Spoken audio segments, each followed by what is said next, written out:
கன்னிராசி அன்பர்களே, கன்னிராசியை பொறுத்த வரைக்கும் வாழ்நாளில் மிகப்பெரிய துன்பங்களை அனுபவித்த உங்களுக்கு இனி வரக்கூடிய காலங்கள் சந்தோஷத்தை மட்டுமே அனுபவிக்கக்கூடிய ஒரு அற்புதமான காலங்களாக இருக்குது. என்ன சார் இப்படி சொல்கிறீங்க? ஆனால் இந்த கன்னிராசி சொல்கிறவங்கலாம் நல்லது நடக்க போதுங்கிறான். யூடியூப் திறந்தாவே கடுப்பாகுது, டென்ஷன் ஆகுது. ஒவ்வொருத்தரும் சொல்கிறத கேட்டால் என்னடா இப்படி இருக்குது அப்படி இருக்குங்கிற மாதிரியே இருக்குது. இன்னும் இது நடந்த பாடு இல்லையே அப்படின்னு கேட்குற உங்களுக்கு தசாபுத்தி தான் உங்களுக்கு பேசும். பொது ஜாதகம் வந்து எப்பயுமே நார்மல் தான். இப்போ நான் சொல்கிறது உங்களுக்கு நல்லது நடக்குங்கிறேன். ஏன் சார் நல்லது நடக்குதுன்னு கேட்குற எல்லாருக்குமே இருக்குது. உங்களுக்கான காலமும் நேரமும் கொஞ்சம் தள்ளி இருந்திருக்கும், அவ்வளோதான். மற்றபடி உங்களுக்கான நல்லது கண்டிப்பாக நடந்தே இருக்கும். உங்களுக்கு ஒரு மிகப்பெரிய நல்லது என்ன தெரியுமா? ஒரு 1.5 வருடம், ஒரு 2 வருடத்திற்குள்ளே நீங்கள் மருத்துவ ரீதியான செலவுகள் நிறையா சந்திச்சிருப்பீங்க. அந்த இடத்துலேருந்து உயிர் தப்பிச்சு மறுபிறவி எடுத்த நீங்கள் இப்போ நீங்கள் உயிரோடு இருக்கிறதே மிகப்பெரிய நல்லது தான். ஏன்னா அந்த டைமில் நிறையா பேருக்கு, கன்னிராசிலேருந்து நிறையா பேருக்கு மிகப்பெரிய இதாக இருந்தது, ரொம்ப மோசமான நிலைமையில் இருந்தது. அந்த இடத்துலேருந்து தப்பிச்சு நீங்கள் வந்திருக்கீங்க அப்படின்னாவே நீங்கள் வந்து இப்போ கடவுளினுடைய அருளால் தான் இருக்கீங்க அப்படின்னு உங்களுக்கு மறுபிறவி சார். நல்லா நோட் பண்ணி பாருங்கள். 2-3 வருடங்களில் எத்தனை தடவை நீங்கள் ஹாஸ்பிட்டல் போனீங்க, எவ்வளோ செலவு பண்ணீங்க, அதிலேருந்து எப்படி உயிர் தப்பிச்சு வந்தீங்க, கழுத்துலேருந்து கால் வரைக்கும் ரொம்ப பாதிக்கப்பட்டிருப்பீங்க. சிலருக்கெலாம் தலை சம்மந்தப்பட்ட விஷயங்கள் எதாவது இருக்கும். அதாவது உங்களுடைய நினைவாற்றலும் உங்களுடைய குழப்பங்களும் பயமும் பதட்டமும் உங்களுக்கு நிறையா இருந்திருக்கும். இந்த மாதிரி விஷயங்கள்னால நிறைய நீங்கள் வந்து இது பண்ணியிருப்பீங்க. ஹாஸ்பிட்டலில் பார்த்தாவே உங்களுக்கு ஒரு மாதிரி பதட்டமாக இருக்கும். இந்த மாதிரி காலகட்டங்கள்லாம் இருந்திருக்கும். அப்படி உங்களுக்கே இஷ்யூஸ் இல்லை அப்படின்னாலும் உங்களோட வீட்டில் இருக்கிறவங்களுக்கு முன்னாடி இஷ்யூஸ்லாம் இருந்திருக்கும். ஸோ அவங்களுக்காகவாது நீங்கள் ஹாஸ்பிட்டலில் போய் 2 நாள் 3 நாள் தங்கி இருக்கக்கூடிய காலகட்டங்களாக இருந்தது. ஸோ மருத்துவ ரீதியான விஷயங்களையும் உடல் ஆரோக்கியத்துலேயும் தான் வந்து ரொம்பவே உங்களை வந்து பிரச்சனை பண்ணி விடுது அப்படின்னு சொல்லணும். அப்படி பிரச்சனை பண்ண உங்களுக்கு அதை அப்படியே கிளியர் பண்ணி சரி பண்ணி உங்களை உயிரை காப்பாற்றி கொண்டு வந்திருக்கு அப்படின்னா இதுதான் கடவுளினுடைய அருள். கடவுளை நீங்கள் இத்தனை நாள் கும்பிட்டதுக்கான ஒரு மிகப்பெரிய அருள் தான் உங்களை திருப்பி காப்பாற்றி கூப்பிட்டு வந்தது. ஓரளவுக்காவது கொஞ்சம் உங்களுக்கு இன்னும் உடல் ஆரோக்கியமில் கொஞ்சம் அப்படி இப்படின்னு இருந்திருக்கும்.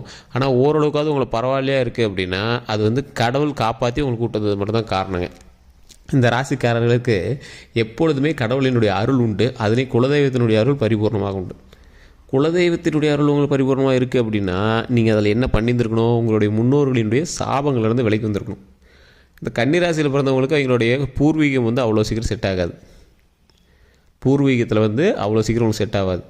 அதிலேருந்து அப்படி அப்படியே மாறி மாறி இருக்கிறது தான் வந்து பார்த்துருப்பீங்க. இந்த ராசிக்காரர்கள் எப்பேற்பட்ட ராசிக்காரர்கள் அப்படின்னா கடவுளை நம்புவாங்க. ஆனால் அவங்களுக்கு நல்லது நடந்தால் மட்டும்தான் அந்த கடவுளை நம்புவாங்க.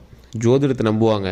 அவங்களுக்கு நல்லது நடந்தால் மட்டும்தான் ஜோதிடத்தை நம்புவாங்க. அதாவது அவங்களுக்கு பாசிட்டிவாக தோணணும். அப்போ தான் இதை நீ செஞ்சு கொடுத்தா தான் நான் நம்புவேன் அப்படிங்கிற மாதிரி ஒரு ஆட்டிடியூட் பர்சன் அப்படின்னு சொல்லலாம். கன்னிராசி பொறுத்தவரைக்கும் நிறைய பேர் சொல்லுவாங்க, சார் இவங்க வந்து ப்ளே பாய் சார் அப்படிம்பாங்க. அப்படிலாம் ஒன்றுமே கிடையாது. கன்னிராசிங்கிறது மற்றவர்களால் ஈஸியாக அன்பாக பார்க்கக்கூடிய அளவுக்கு நடந்து கொள்ளக்கூடிய ஒரு ராசி தான் கன்னிராசி. ஃபார் எக்ஸாம்பிளுக்கு ஆணாந்தா பெண் பக்கம் இருப்பீங்க, பெண்ணாந்தா ஆண் பக்கம் இருப்பீங்க. ஒரு சிலர் வந்து எல்லா மனிதர்களுக்குமே ஈர்ப்புடையவர்களாக இருப்பீங்க. கன்னிராசியில் பிறந்தவங்க இவங்க கூட ஃப்ரெண்டாக இருக்கணும், இவங்க கூட நட்பாக இருக்கணும், இவன் நல்ல கேரக்டர், இவன் நடந்துக்கிறது நல்லா இருக்குது, இவன் ஓப்பனாக இருக்கான், இவன் ஸ்ட்ரெயிட் ஃபார்வர்டாக இருக்கான், இவன் பேசுகிறது நல்லா இருக்குது, பேசுகிற விதம் நல்லா இருக்குது, காமெடியாக பேசுகிறான், நையாண்டியாக பேசுகிறான், இவன் பேசும்போதே வந்து தெளிவாக இருக்குது, ஓப்பனப்பாக பேசுகிறான் அப்படின்னு வைப்பாங்க.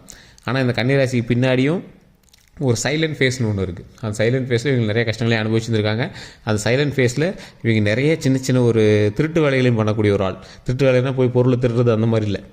மற்றவங்களால் கெஸ் பண்ண முடியாத அளவுக்கு ஒரு கேடி அப்படின்னு கூட சொல்லலாம். இவங்களுடைய மறுபக்கம் ஓரளவுக்கு கொஞ்சம் மர்மமான பக்கம் அப்படின்னு சொல்லலாம். அது நிறைய பேருக்கு தெரியாத சில பக்கங்கள் அப்படின்னு சொல்லலாம். இந்த ராசிக்காரர்கள் எவ்விதத்திலும் மற்றவர்களுக்கு துன்பம் விளைக்காதவர்கள். ஆனால் சின்ன துரோகங்கள்னால் இவங்க வந்து ரொம்ப ஆட்கொட்டப்பட்டவர்கள். ஸோ பெண்கள் விஷயத்தில் ஆண்கள் ரொம்ப கவனமாக இருக்கணும், ஆண்கள் விஷயத்தில் பெண்கள் ரொம்ப கவனமாக இருக்கணும்.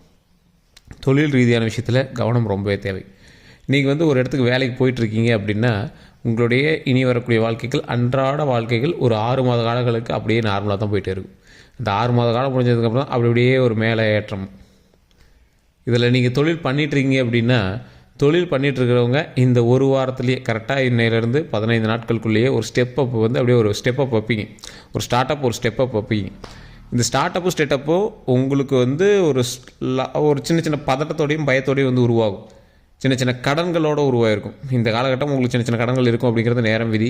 அந்த காலகட்டத்தில் வாங்கக்கூடிய கடன்களும் வந்து ப்ராஃபிட்டபுளாக தான் வாங்குவீங்க. அதாவது உங்களுக்கு ஏதோ ஒரு சோர்ஸ் வாங்குறதுக்காக அந்த காலகட்டத்தில் நீங்கள் வந்து வாங்கியிருப்பீங்க. அதே மாதிரி தொழிலில் இம்ப்ரூவ்மெண்ட் பண்ணுறதுக்காக அந்த கடன்கள் வந்து நீங்கள் வாங்குறதுக்கான சூழ்நிலைகள் இருக்குது. அதே மாதிரி மற்றவர்களுக்கு யாருக்காவது சீர் செய்யணும் அப்படிங்கிறதுக்காக நீங்கள் வந்து நகைகளோ அல்லது ஏதோ ஒரு லோனோ இல்லை நகை பேங்க்கில் வச்சோ இப்படி இந்த மாதிரி ஏதோ ஒரு விஷயத்துக்காக நீங்கள் வந்து இப்போ கடன் வாங்குவீங்க. அது வந்து யூஸ்லெஸ் கிடையாது, யூஸான கடனாக தான் நீங்கள் வாங்குவீங்க. அது எல்லாமே ப்ராஃபிட்டபுளாக தான் மாறும், ஒன்றும் ப்ராப்ளமே கிடையாது. ஸோ அதனால் நான் அது சொல்கிறேன். ஸோ இப்போ வந்து அந்த மாதிரி ஒரு அமௌண்ட் வந்து நீங்கள் ரெடி பண்ணுறீங்க. அந்த அமௌண்ட்டை தொழிலில் போடுறீங்க, பதட்டத்தோடையும் பயத்தோடையும் போடுறீங்க. ஸ்டார்டிங்கில் ஒரு வாரம் அப்படியே உங்களுக்கு கொஞ்சம் பதட்டமாக பயமாக இருக்குது, தப்பான முடிவு எடுத்துகிட்டுமோ அப்படிங்கிற மாதிரி பதட்டமாக பயமாக இருக்கும். அதற்கு பிறகு கொஞ்சம் கொஞ்சமாக அதில் வந்து லாபம் வர ஆரம்பிக்கும். அப்புறம் அப்படியே பயங்கரமான லாபமாக மாற ஆரம்பிக்கும். இது நம்ம முன்னாடியே பண்ணியிருந்துருக்கலாமே அப்படிங்கிற அளவுக்கு உங்களுக்கு தோன்ற அளவுக்கு நல்ல ஒரு லாபகரமாக ஆரம்பிக்கும். அதே மாதிரி அதீத முதலீடுகள் போடாதீங்க. உங்களோட கைக்கு அடக்கமான முதலீடு பண்ணுங்கள். உங்களால் அந்த கைக்கு அடக்கமான கடனில் கரெக்டாக வச்சுக்கோங்க. ரொம்ப அதீத முதலீடுகள் போடக்கூடாது. ஓரளவுக்கு அமௌண்ட் எடுக்கிறீங்க, அதில் கரெக்டாக நீங்கள் வந்து பேங்க்கில் இருந்து ஏதோ பண்ணுறீங்க, அதை எடுத்து தொழிலில் போடுறீங்க, ஓரளவுக்கு இன்வெஸ்ட்மெண்ட் எடுக்கிறீங்க, அந்த இன்வெஸ்ட்மெண்ட்லேருந்து லாபத்தை எடுக்கிறீங்க. வட்டி தான் ஃபஸ்ட்டு வருது, வட்டி கூட வரல சார் என்ன லாபம் அப்படின்னு பார்க்குறீங்க. அப்புறம் அதுக்கப்புறமே லாபம் வர ஆரம்பிக்குது. லாபம் அசலை விட அதிகமாக 10-20 மடங்கு மேலே ஏறிட்டு வந்துகிட்டே இருக்குது. ஸோ அப்படி தான் உங்களுடைய இனி வரக்கூடிய வாழ்க்கைகள் அமையுதுங்க. தொழில் ரீதியான விஷயங்கள் உங்களுக்கு பர்ஃபெக்டாக இருக்குது. தொழிலில் கவனத்தை மட்டும் அதிகமாக சேர்த்து நீங்கள் பண்ணால் போதுமானது.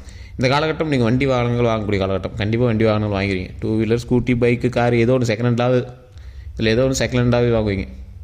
ஸோ அப்ராக்சிமேட்டாக நான் சொல்லக்கூடிய ஒரு விஷயத்தை நல்லா மைண்டில் ஞாபகம் வச்சுக்கோங்க.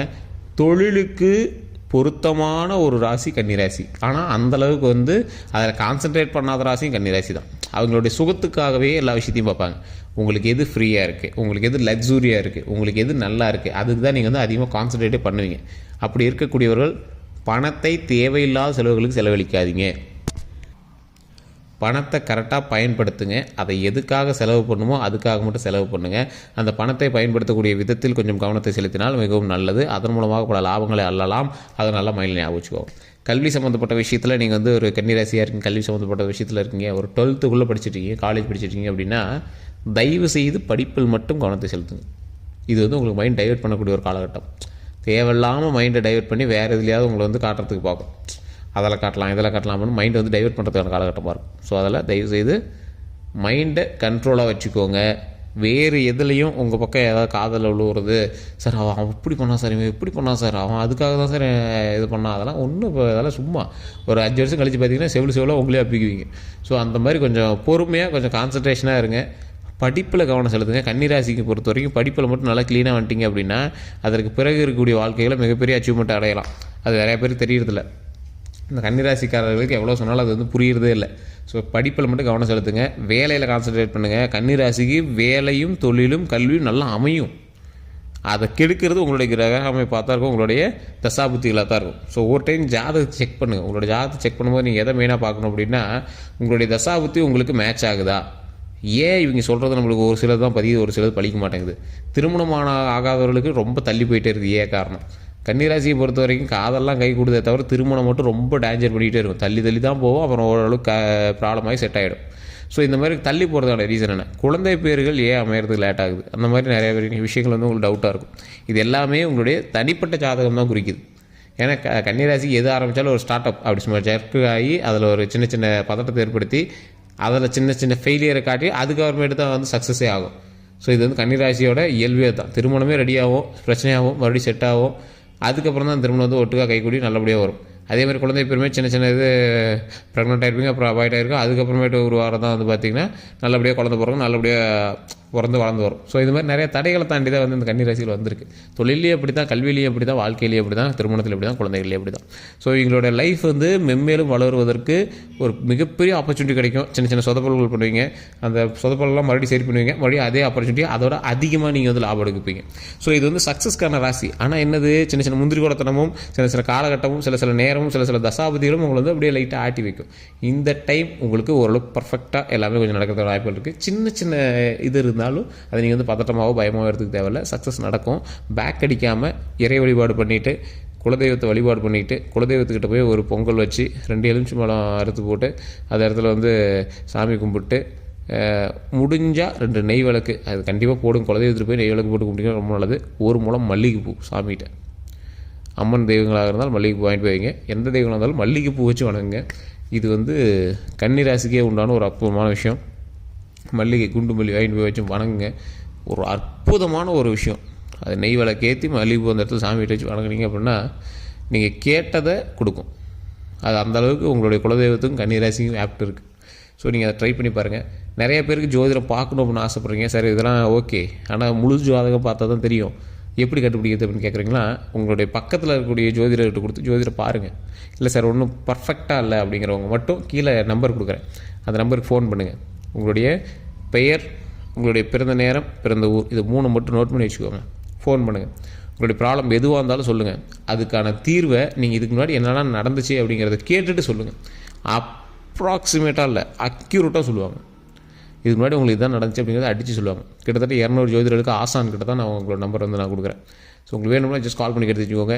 எல்லோருக்கும் நன்றி. நம்ம சேனலை ஃபாலோ பண்ணாமல் இருந்தால் ஃபாலோ பண்ணிட்டு பாருங்கள். அதே மாதிரி நம்மளுடைய யூடியூப் சேனலை